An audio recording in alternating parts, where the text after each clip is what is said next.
사사기 17장 1절에서 6절까지 말씀입니다. 사사기 17장 1절에서 6절 말씀 제가 봉독해 드리겠습니다. 에브라임 산지에 미가라 이름하는 사람이 있더니 그의 어머니에게 이르되 어머니께서 은 1,100을 잃어버리셨으므로 저주하시고 내 귀에도 말씀하셨더니 보소서 그 은이 내게 있나이다. 내가 그것을 가졌나이다 하니 그의 어머니가 이르되 내 아들이 여호와께 복받기를 원하노라 하니라. 미가가 은 1,100을 그의 어머니에게 도로 주매 그의 어머니가 이르되 내가 내 아들을 위하여 한 신상을 새기며 한 신상을 부어 만들기 위해 내 손에서 이 은을 여호와께 거룩히 드리노라. 그러므로 내가 이제 이 은을 내게 도로 주리라. 미가가 그 은을 그의 어머니에게 도로 주었으므로 어머니가 그 은 200을 가져다가 은장색에게 주어 한 신상을 새기고 한 신상을 부어 만들었더니 그 신상이 미가의 집에 있더라. 그 사람 미가에게 신당이 있으므로 그가 에봇과 드라빔을 만들고 한 아들을 세워 그의 제사장으로 삼았더라. 그때에는 이스라엘에 왕이 없었으므로 사람마다 자기 소견에 오른 대로 행하였더라. 아멘. 함께 기도하시겠습니다. 참 좋으신 하나님, 이 시간 하나님의 말씀 앞에 섭니다. 하나님, 무엇이 참된 진리인지 구별하기 어려운 이 시대를 살아가는 우리들에게 참 진리이신 하나님의 말씀이 들려지는 은혜 누리게 하여 주시옵소서. 세상에서는 내 마음에 옳은 대로 행하는 것이 맞다라고 이야기하지만 참 진리 되신 하나님을 따르는 우리들에게는 하나님의 말씀이 절대적 기준이라는 것 잊지 말게 하여 주시고 이 시간 그 기준이 되는 하나님의 말씀에 나를 비추어 보게 하여 주시옵소서. 하나님의 말씀에 나를 비추어 모자란 부분, 열심을 내어 이룰 수 있도록 도우시며 잘못된 부분 바로잡는 은혜 누리게 하여 주시옵소서. 성령님 조명하여 주셔서 말씀 속에 담겨진 하나님의 뜻이 밝히 깨달아지는 은혜 누리는 시간 되게 하여 주시옵소서. 되어질 모든 것들 맡겨드립니다. 예수님의 이름으로 기도드립니다. 아멘. 지난 시간 삼손의 마지막 이야기를 통해 우리가 아무리 넘어져도 하나님의 구원은 결코 훼손되지 않는다고 말씀드렸습니다. 우리가 넘어지더라도 구원이 훼손되지는 않지만 죄의 유혹에 반복해서 넘어지면 우리는 거룩한 삶을 살 수 없게 됩니다. 거룩은 하나님께서 성도된 우리들에게 요구하시는 삶의 수준입니다. 거룩은 성도된 우리가 하나님께 드려야 하는 영적인 예배입니다. 하나님은 거룩한 삶을 살아가는 사람들을 사용하셔서 하나님의 일들을 이루십니다. 그렇기 때문에 거룩이 곧 우리들의 능력이 됩니다. 거룩을 잃은 교회는 거룩한 삶을 놓쳐버린 성도는 살았다는 이름은 가졌으나 죽은 것처럼 아무런 힘도 없고 영향력도 발휘할 수 없는 존재로 전락해버리게 됩니다. 믿음의 능력을 나타낼 수 없게 됩니다. 오늘도 이러한 거룩한 삶에 대한 열망을 품고 거룩하지 못한 내 삶의 부분들을 말씀의 검으로 잘라내는 저와 여러분이 되기를 간절히 소원합니다. 요즘은 코로나 바이러스로 인해 많은 교회들이 온라인으로 예배를 드리고 있습니다. 양육도 인터넷으로 진행되고 있습니다. 그래서인지 예전보다 더 많은 자료들이, 신앙 자료들이 인터넷상에서 찾을 수 있게 되었습니다. 방금 인터넷에서 사사기 묵상을 검색했더니 동영상 자료만 23,300개가 있다라고 표시되고 있습니다. 그런데 애석하게도 제가 하고 있는 사사기 묵상이 첫 페이지에 나와 있지는 않습니다. 인터넷에 이렇게 많은 자료들이 있는 덕분에 우리는 필요한 만큼 말씀과 찬양을 쉽게 찾을 수 있고 다양하게 접할 수 있게 되었습니다. 그렇다면 이렇게 많은 신앙 자료들 속에 살아가고 있는 우리들이 과연 이전 세대들보다 더 성장하고 성숙된 믿음 생활을 하고 있는 것일까요? 그것이 아니라면 믿음 안에서 성장하기 위하여 성숙되기 위하여 필요한 요소는 무엇일까요? 오늘 사사기 묵상 27번째 시간 시작합니다. 지난 시간 삼손의 죽음으로 사사기에 등장하는 12명의 사사들의 이야기는 끝이 났습니다. 그런데 사사기 책은 끝나지 않습니다. 왜냐하면 사사기 책에는 12명의 사사들의 이야기 다음에 두 가지 사건이 기록되고 있기 때문에 그렇습니다. 소개되는 두 가지 이야기는 사사시대를 살던 사람들의 모습을 보여주기 위하여 선택된 이야기입니다. 그리고 이 두 가지 이야기를 통해 하나님이 보여주시는 사사시대의 모습은 말씀에 기록되고 있는 것처럼 그때의 이스라엘에 왕이 없이 살아가는 사람들의 모습입니다. 성경은 이 두 가지 이야기를 5장에 걸쳐 기록하고 있는데 그중 4번에 걸쳐서 이스라엘에 왕이 없다라는 말씀을 반복하고 있습니다. 즉, 이어지는 내용, 보여지는 두 가지 사건은 왕이 없이, 왕 되신 하나님이 없이 살아가는 사람들의 모습이 어떠한지를 보여주고 있는 것입니다. 우리는 이 이야기들을 통해서 하나님 없이 살아가는 사람들의 모습이 어떠한지를 살펴보며 내가 하나님 안에서 하나님과 함께 살아가기 위해 필요한 것이 무엇인지를 생각해 보려고 합니다. 오늘 본문 속에 등장하는 사건은 에브라임 산지에 살고 있는 한 가정의 이야기 속에서 시작됩니다. 미가라고 하는 사람이 에브라임 산지에 살고 있었는데 그 가정에 도난 사건이 벌어집니다. 미가의 어머니가 모아놓았던 돈 중 은 1,100이 없어진 것입니다. 이에 돈을 잃어버린 미가의 어머니는 그 돈을 훔쳐간 사람을 향해 심하게 저주했습니다. 그런데 실은 이 돈은 밖에서 누군가가 와서 훔쳐간 것이 아니라 그 집에 같이 살고 있던 아들 미가가 훔쳤던 것입니다.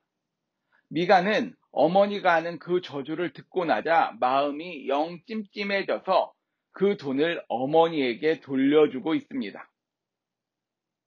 이렇게 저주했던 돈을 돌려받고서 어머니는 그 돈을 돌려준 아들 미가에게 이렇게 축복합니다. 내 아들이 여호와께 복받기를 원하노라. 하나님의 이름으로 지금 아들 미가를 축복하고 있습니다. 그리고서는 자신이 저주한 그 돈을 자신도 사용하고 싶지 않았던지 미가의 어머니는 그 돈을 하나님께 드립니다. 그리고 그 돈을 사용해서 은신상을 만들었습니다. 또 제사장을 위한 에봇과 드라빔도 만들었습니다. 그리고 미가의 아들 중 한 사람을 택하여 자기 집의 제사장으로 세웠습니다. 이렇게 한 단락이 마무리되고 이야기는 베들레헴에 살던 한 레위인의 이야기로 이어집니다. 이 레위인은 자신에게 맡겨진 사역지였던 베들레헴을 떠나 더 나은 근무 조건을 제공해 줄 수 있는 다른 곳을 찾고 있었습니다. 그러다가 그가 길을 움직이는 중에 미가의 집에 이르게 되었고 이 레위인을 만난 미가는 레위인의 사정을 듣고서 그에게 더 좋은 조건을 제시하며 자기 집의 제사장이 되어달라고 청했습니다. 이 둘의 이해관계가 맞아떨어지게 되자 레위인은 미가의 집, 미가의 신당의 제사장이 되었습니다. 이제 이 단락은 레위인이 내 제사장이 되었으니 이제 여호와께서 내게 복 주실 줄을 아노라라는 미가의 기대가 담긴 고백으로 끝이 납니다. 그리고 이 이야기는 다음 장에서는 단지파가 추가로 등장하며 한 개인 한 가정의 이야기에서 이스라엘 한 지파의 이야기로 그 스케일이 커지게 됩니다. 오늘은 먼저 미가의 집안에서 일어났던 일을 살펴보며 말씀에 대하여 은혜를 나누기 원합니다. 이 이야기를 통해 하나님이 보여주시는 내용은 무엇입니까? 말씀드렸듯이 하나님 없이 살아가던 시절, 하나님 없이 사는 삶의 모습은 어떠한 것이며 또 어떤 모습이 하나님과 동행하는 삶의 모습일지 생각해 보기 원합니다. 우선 보기에 말씀을 읽다가 보면 이들에게는 그 어떤 원칙과 기준이 존재하지 않습니다. 본문에 등장하는 레위인 미가의 어머니 모두에게 지켜야 할 절대적인 규범이 존재하지 않습니다. 이것이 하나님이 없는 인생의 모습이 아닌가 생각이 듭니다. 하나님이 존재하지 않는 인생에는 절대적인 기준이 없습니다. 그저 자신들이 보기에 좋은 대로, 자신들이 생각하기에 옳은 대로 판단하고 결정하며 살아가게 됩니다. 그런데 이러한 모습보다 본문을 묵상하며 더 크게 제 마음을 붙잡았던 부분이 있었습니다. 그것은 다른 것이 아니라 본문 속에 등장하는 여호와 또 하나님이 일컬어지는 부분이었습니다. 오늘 본문에서는 여호와 또는 하나님으로 언급되는 부분이 여러 차례 등장합니다. 분명 이 시대의 특징은 하나님을 왕으로 모시지 않던 시대입니다. 하나님을 대신하여 자기 소견에 옳은 대로 살던 시대였습니다. 그런데 오늘 함께 읽은 본문 17장에서만 3번, 그리고 다음 장인 18장에서 3번, 단순한 기록까지 하면 4번이 더 나와 무려 6, 7차례에 걸쳐서 이 사건 속에는 하나님의 이름이 언급되고 있습니다. 이들은 분명 왕이신 하나님 없이 살던 사람들이었습니다. 그렇지만 이들은 사사시대에 그 누구보다도 더 많이 하나님을 언급하며 말하고 있습니다. 그런데 다시 보면 이들은 하나님을 많이 언급하며 이야기하고 있지만 하나님의 원칙과 규범에는 이들 중 그 누구도 관심을 기울이지 않습니다. 성경이 우리에게 말씀하시는 하나님이 없이 사는 인생의 특징이 하나님에 대한 언급조차 없는 인생이 아니라 하나님을 입으로 말하지만 그 마음에 하나님에 대한 생각이 없다라고 말씀해 주시는 것입니다. 분명 하나님 없이 산다는 말은 하나님의 부재를 의미할 수 있습니다. 하지만 이것은 또 한편으로는 하나님의 권위와 원칙의 부재를 의미합니다. 바꾸어 말하면 내가 입술에 하나님이라는 표현을 매일 달고 살아도 그것이 결코 신앙의 증거가 될 수 없다는 뜻입니다. 하나님과 함께하는 신앙은 삶의 모든 부분에서 하나님의 주권을, 하나님의 주되심을 인정하는 삶입니다. 그저 말로만 하나님 하며 살아가는 인생이 아니라 하나님에 대하여 생각하고 묵상하며 하나님이 무엇을 원하실지를 진지하게 고민하는 삶이라는 것입니다. 하나님을 몰라서 하나님이 없는 것처럼 살 수도 있지만 하나님을 곁에 두고 있는 것처럼 말하면서도 정작 내 마음 중심에 하나님을 모시지 않으면 그것이 바로 하나님이 없는 인생인 것입니다.